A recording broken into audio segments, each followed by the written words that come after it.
Shakira. Ayogede kalobozi mwanyina. It's okay. Shakira. And David is a friend of mine. David yapolimba mwenero bwagala. Ate ebya tanta wanyanko yadde. Wakwata kutu. Wasita kutu.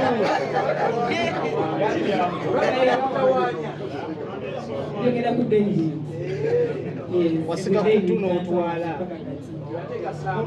Era essimu yange bwevuga nzijala okubanga manye ebyete biri mu kutawaanya. Osika busisi kutu. Omukyala tali ku interview muleka akola ebundiya. Njagala omwagaliza concert ennungi. Era njagala mugulako tteno.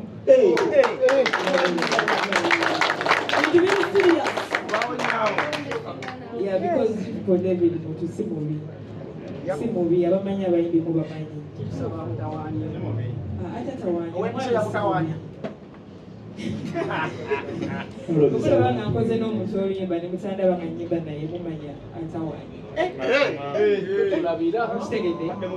Tumulabira naye nga David muntu mulungi ava platform ye nga teyeegaanyizaamu. Ne ku kivulu woli. Yeah, no kivulu nja kubawo inshallah. Atawanya. So thank you so much. Atuwemu kapera kakayimba kamwako Kata omuzeya mmeka. Ebane maze sinyumira ibyo. Anaimba tumaliriza. Sinyumira ibyo. Anaimba asigalewo. Katonotono. Atabudde. Tagenda wala nnyo. Kakati nyagadde okubuuza mwami Kazibe Kapo okusinziira ku mbeera eriwo emmundu zikyaliyo ku gombo olw'obugenda zikimayo.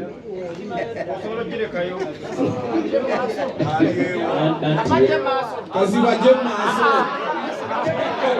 Lwaki musosola? Mwagala bali okabambadde shaliya bwegala.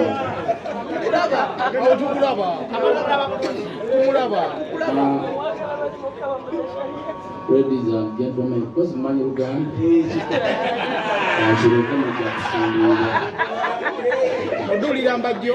Assalamu alaikum warahmatullahi wabarakatuh. Yenze Haji Kazibe Kapo.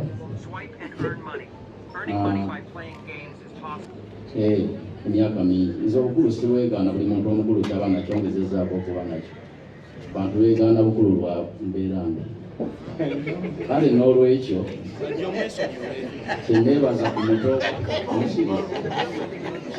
ku muto wange David Lutalo nti abantu ennaku zino abayimbi b'ennaku zino bwayingira studio agangenze kukuba ngoma talowooza ku bigambo naye Lutalo yajja ne music owamu ow'abantu abaliko ate n'asigaza n'ennono eyaffe ey'ebigambo ebirungi n'olwekyo ajja kuwangala mulimu gendera takuba bukubi ngoma kukyakala wabula mubaamu omusomo n'oyiga n'obanga olya music ewaffe owedde ono gwe mutandise okuba naye ku TikTok buli lunaku kale David kyemumanyiiko nti mulungi ate baba ne mukwano gwe abana mukwano gwe nga mukwano gwe gwannamaddala okutaliimuzi abantu banimize kukali akabuuzi ko